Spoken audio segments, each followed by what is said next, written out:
नमस्ते। पिछले टॉपिक में हमने फिरोज शाह तुगलक की के कार्य और उसके जो परोपकारिता के कार्य थे उस पे चर्चा की थी कि उसने कौन कौन से जन कल्याणकारी कार्य किए। आज हम देखें कि फिरोज तुगलक की धार्मिक नीति और उसका चरित्र क्या था। जैसे कि हम देखते हैं कि उसने प्रजा की भलाई के लिए अनेक कार्य किए, जैसे रोजगार का दफ्तर खोला, दीवान खैरात की स्थापना की, दारुल शफा खैराती अस्पताल की स्थापना की, कई नगरों का निर्माण कराया और सिंचाई की व्यवस्था की, आमों के बाग, फलों के बाग लगवाए। तो इस तरह से उसने काफ़ी जनहित कार्य किए, लेकिन जो उसकी धार्मिक नीति थी वह दोषपूर्ण कही जा सकती है, क्योंकि हम जानते हैं कि फिरोज़ की जो माँ थी विवाह से पहले एक हिंदू थी और राजपूत संतान थी, और सुल्तान के जो प्रमुख अमीर व उलेमा थे, मुस्लिम प्रजा थी, उसको फिरोज़ तुगलक ये दिखाना चाहता था कि मैं कट्टर सुन्नी मुसलमान हूँ और शुद्ध तुर्की माता पिता से उत्पन्न संतान हूँ। मतलब मैं उन कट्टर सुन्नी मुसलमानों से भी अच्छा मुसलमान हूँ या उनसे कम नहीं हूँ। इसलिए उसने ऐसा दिखाने के लिए अपनी धार्मिक नीति को कट्टरतावाद से प्रेरित किया और उसने उलेमा की शक्ति व प्रतिष्ठा बढ़ाने का कार्य किया। मोहम्मद तुगलक के समय हम देखते हैं कि सुल्तान और उलेमाओं के बीच एक संघर्ष की स्थिति उत्पन्न हो गई थी। क्योंकि जो मोहम्मद तुगलक था उसने उलेमाओं की शक्ति को काफ़ी हद तक नियंत्रित कर दिया था, लेकिन फिरोज़ तुगलक के काल में उलेमा और सुल्तान के बीच एक अच्छा सामंजस्य हो गया, क्योंकि फिरोज़ तुगलक ने उनकी शक्ति को बढ़ाने का प्रयास किया और उनके महत्व को बढ़ा दिया, और उनकी जो नीति थी, धार्मिक नीति, उसको उसने प्रेरित किया। इसलिए फिरोज़ तुगलक के काल में ऐसी जो संघर्ष की स्थिति उत्पन्न हो गई थी मोहम्मद तुगलक के समय, वो कम हो गई। इसके अलावा फिरोज़ राजनीतिक व लौकिक विषयों में भी उलेमाओं से परामर्श लेता था और उनकी सलाह को स्वीकार करता था। जैसे हम देखते हैं कि उलेमाओं के प्रभाव से फिरोज़ का आचरण एक सच्चे इस्लामी शासक जैसा हो गया और वह इस्लाम का पोषण और हिंदू धर्म का दमन करने वाला शासक कहलाने लगा। उसने मूर्ति पूजा का नाश करने को अपना परम कर्तव्य माना, या उसने मूर्ति पूजा की बुराइयां प्रारंभ की कि मूर्ति पूजा गलत है। इस तरह से उसने प्रचार प्रारंभ किया। फिरोज़ तुगलक की जो आत्मकथा है फतुहात फिरोज शाही, उसमें उसने लिखा कि मैंने अपनी जो प्रजा है, जो अधिकांशतः हिंदू थी, को इस्लाम धर्म अंगीकार करने के लिए अनेक प्रकार से प्रोत्साहन या प्रलोभन दिए। जैसे कि जिन हिंदुओं ने इस्लाम स्वीकारा उनको उसने जजिया कर से मुक्त कर दिया। अतः उसने हिंदुओं को यह प्रलोभन दिया कि अगर आप इस्लाम को स्वीकार करोगे तो आपको जजिया कर से मुक्त कर दिया जाएगा। तो हम देखते हैं कि उसकी एक ही नीति थी। फिर दूसरी नीति, उसने जागीर, नकद धन, उपाधियाँ, राजकीय नौकरियाँ, सम्मान आदि देकर हिंदुओं को हिंदू से मुसलमान बनाया, अर्थात उनका धर्म परिवर्तन करने के लिए उसने कई प्रकार के प्रलोभन दिए, जिसमें नकद धन था, उपाधियाँ थी, राजकीय नौकरियाँ थी, सम्मान आदि थे, जागीर थी।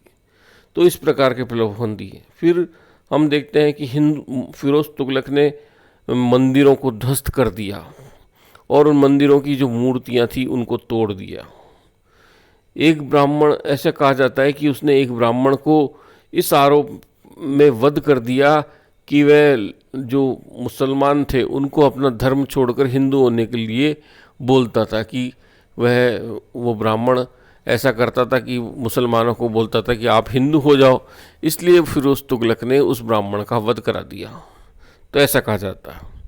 फिर उसने जजिया कर के विस्तार में वृद्धि की कि जजिया कर उसने अधिक कठोरता से वसूला। और सल्तनत काल के इतिहास में उसने पहली बार ब्राह्मणों से जजिया कर को वसूला। तो हम देखते हैं कि सल्तनत के इतिहास में फिरोज तुगलक ऐसा पहला सुल्तान था जिसने ब्राह्मणों से भी जजिया कर को वसूल किया।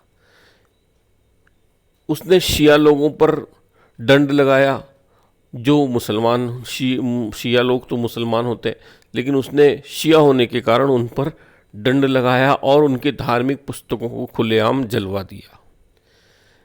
इसी प्रकार उसने मुल्हिदियों, महदवियों के ऊपर भी धार्मिक अत्याचार किए, सूफियों को भी उसने छोड़ा नहीं। ऐसे उसने मिस्र के खलीफा के प्रति अत्यधिक श्रद्धा प्रकट की और उस श्रद्धा से प्रसन्न होकर खलीफा ने उसको 2 बार मान्यता पत्र व मान सूचक प्रदान किए। दिल्ली सल्तनत के इतिहास में फिरोज तुगलक ऐसा पहला सुल्तान था जिसने अपने आप को खलीफा का नायब घोषित किया। उसने मिस्र के खलीफा का नाम अपने सिक्कों पर उत्कीर्ण करवाया और खुतबा में सुल्तान के नाम के साथ उसका उल्लेख किया। तो इन सब बातों से ये सिद्ध होता है कि फिरोज तुगलक एक कट्टर सुन्नी मुसलमान था और उसकी धार्मिक नीति हिंदू धर्म के दमन की थी और मुस्लिम धर्म को प्रशय देने की उसने नीति अपनाई थी। तो इस कारण से हम उसे एक दोषपूर्ण शासक मानते हैं कि उसमें यह दोष विद्यमान था। फिरोज तुगलक की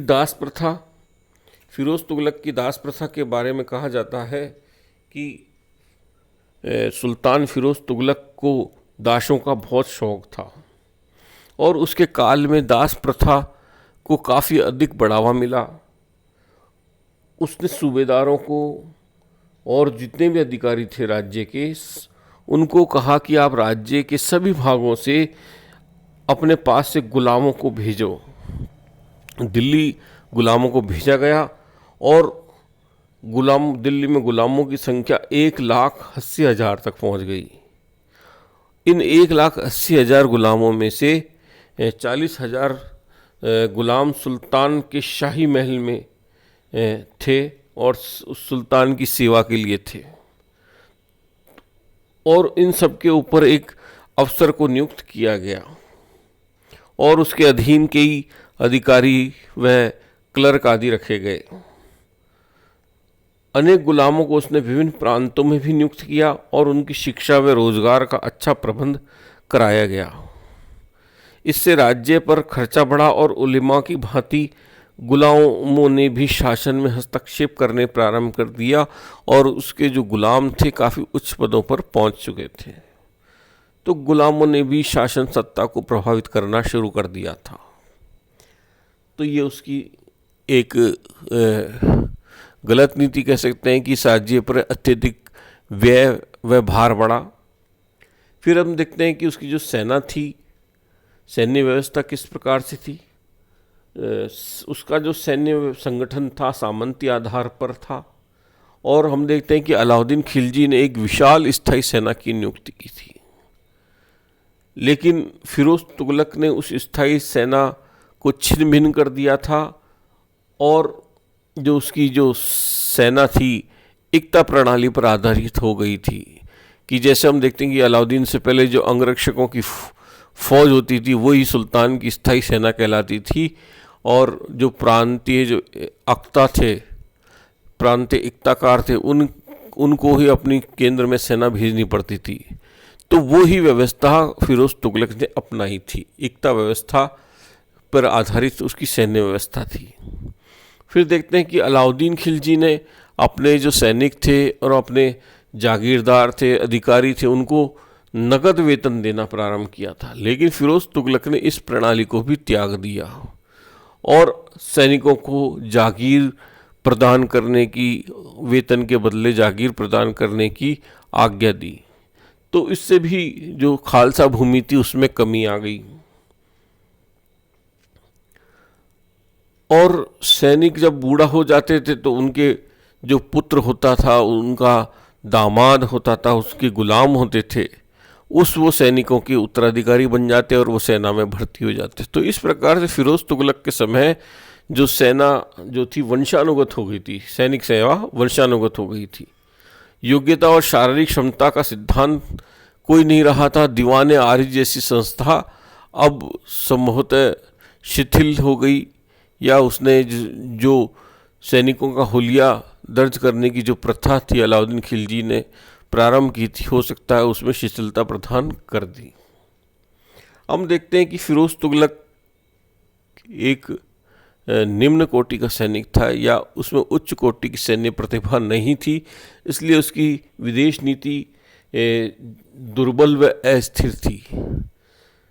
बंगाल में 1352 से 1359 तक अभियान किया गया, पुरी पर चढ़ाई की गई, नगरकोट को 1360 में जीता गया, 1363 में सिंध को जीता गया, और कई विद्रोह जो हुए उनका दमन किया गया। फिरोज तुगलक के अंतिम दिन और मृत्यु किस प्रकार से थे, जैसे कि हम देखते हैं कि उसके अंतिम दिन बड़े दुख और कष्टों में बीते थे। जुलाई 1374 में उसके पुत्र फतेह खां की, जो उसका उत्तराधिकारी था, की मृत्यु हो चुकी थी और सुल्तान बूढ़ा हो गया था, और इस शोक के कारण उसकी शक्ति व निर्णय बुद्धि कमज़ोर हो गई, और उसके दूसरे पुत्र जफर खां को जब उसने उत्तराधिकारी बनाया तो शीघ्र ही उसकी भी मृत्यु हो गई। अब सुल्तान ने अपने तीसरे पुत्र मोहम्मद खां को उत्तराधिकारी बनाया, लेकिन विधिवत उत्तराधिकारी नहीं बनाया। प्रधानमंत्री खाने जहां मकबूल की इस समय मृत्यु हो गई, और उसका जो पुत्र था खाने जहां, जो प्रधानमंत्री बन चुका था, उसने शासन की समस्त शक्तियों को अपने हाथ में ले लिया। खाने जहां ने युवराज मोहम्मद खां के विरुद्ध सुल्तान को भड़का दिया, तो मोहम्मद खां ने सुल्तान को समझाया कि मैं ऐसा नहीं हूँ, और अपनी स्थिति को मजबूत कर लिया, जिससे खाने जहाँ डरकर चित्तौड़ भाग गया, वहाँ मोहम्मद खां ने उसे मरवा डाला।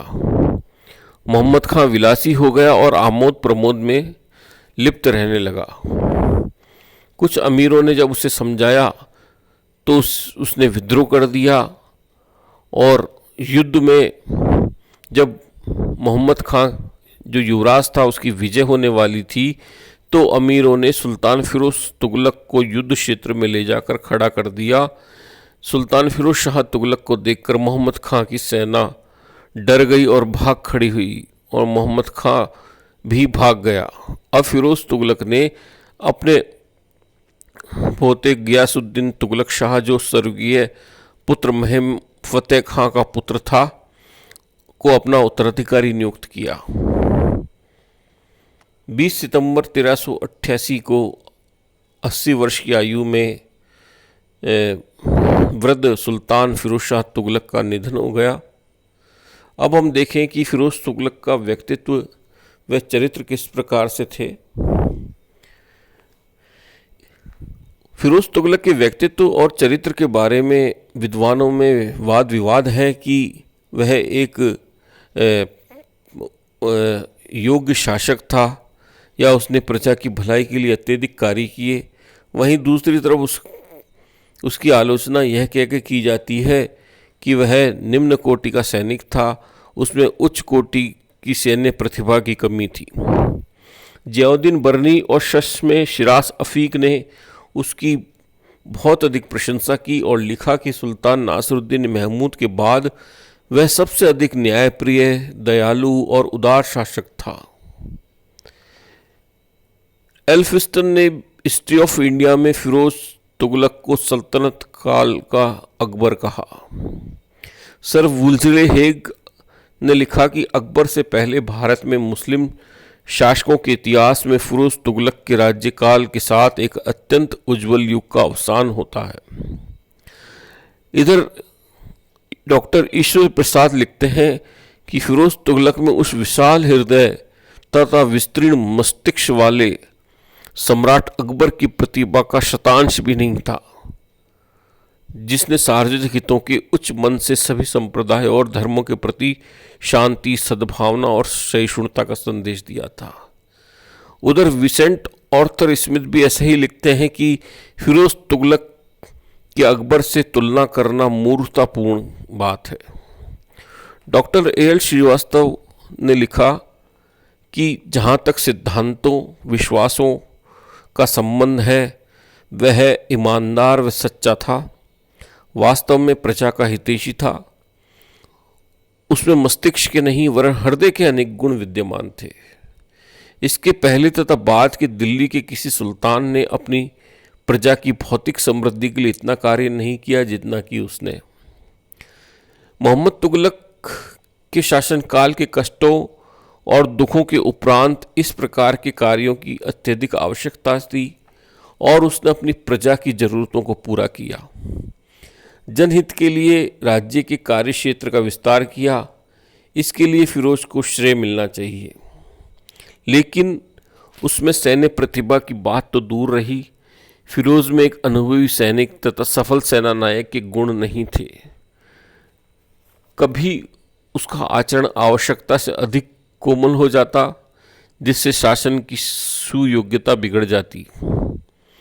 कुपात्रों के प्रति उसकी उदारता के अनेक उदाहरण उसके दरबारी इतिहासकारों के ग्रंथों में भरे पड़े हैं। उसने अपनी सेना को सामंती आधार पर संगठित किया। गुलामों के प्रति उसका प्रेम राज्य के लिए खतरा बन गया था। फिरोज की धार्मिक नीति अन्यायपूर्ण, हानिकारक, विचारहीन थी। उसने उलेमाओं को पहले की भांति प्रभुत्व के आसन पर बैठा दिया। डॉक्टर राम प्रसाद त्रिपाठी लिखते हैं कि विद्वता की कुटिल गति इतिहास के इस दुर्भाग्यपूर्ण तथ्य में प्रकट हुई कि जिन गुणों ने फिरोज को लोकप्रिय बनाया, वे ही दिल्ली सल्तनत की दुर्बलता के लिए जिम्मेदार सिद्ध हुए। तो हम देखते हैं कि फिरोज तुगलक में एक उच्च कोटि के विद्वान और प्रजा के भलाई के लिए कार्य करने की प्रतिभा तो थी ही, लेकिन साथ में उसने उच्च कोटि की सैन्य प्रतिभा की कमी थी और उसने प्रजा की भलाई के लिए अनेक कार्य किए, लेकिन वह ऐसा शासन संगठन विकसित नहीं कर पाया जैसा कि अकबर ने किया और उस तरह से उसने सभी धर्मों में सामंजस्य व संभाव पैदा करने की स्थिति नहीं बनाई जैसा कि अकबर के काल में हुआ। तो उसे सल्तनत काल का अकबर हम नहीं कह सकते। फिरोज तुगलक के बाद गयासुद्दीन तुगलक शाह द्वितीय 1388 में गद्दी पे बैठा और उसके बाद अबू बकर 1388 से 90 तक शासक रहा। इसके उपरांत मोहम्मद बिन फिरोज 1390 से 1394 तक शासक रहा। 1394-95 में हुमायूं खां अलाउद्दीन सिकंदर शासक रहा और 1395 से 1413 तक सुल्तान नासरुद्दीन महमूद का काल रहा। सुल्तान नासरुद्दीन महमूद का काल थोड़ा अधिक था और उसके ही काल में भारत में तैमूर लंग का आक्रमण हुआ। फरवरी 1413 में सुल्तान नासरुद्दीन महमूद की मृत्यु हुई और इस प्रकार सुल्तान गयासुद्दीन तुगलक के द्वारा 1320 में स्थापित राजवंश सुल्तान नासरुद्दीन महमूद की 1413 ईस्वी में मृत्यु होने से समाप्त हो गया। 18 मई 1414 में मुल्तान का सूबेदार खिज्र खां दिल्ली का सुल्तान हुआ और उसने दिल्ली में सैयद राजवंश की नींव डाली। तो इस प्रकार देखते हैं कि तुगलक राजवंश का अंत हुआ और तुगलक जो काल है 1320 से 1413 तक रहा। काफ़ी लंबा ये काल रहा और इसमें शासन, अब दिल्ली जो सल्तनत थी उसने शासन के कई रूपों को देखा। जिस तरह हम देखते हैं कि मोहम्मद बिन तुगलक की योजनाओं से दिल्ली की जनता या दिल्ली के जो बाशिंदे थे ये काफ़ी परेशान हुए, उसी तरह हम देखते हैं कि फ़िरोज़ तुगलक के जो जनहित कार्य थे उससे उनको काफ़ी लाभ हुआ। तो दोनों ही तरह की हमें विचारधारा देखने को मिलती है। अब जो सैयद वंश था, दिल्ली में एक नए वंश की स्थापना हुई जिसको सैयद वंश कहते हैं, जिसकी चर्चा हम अगले टॉपिक में करेंगे।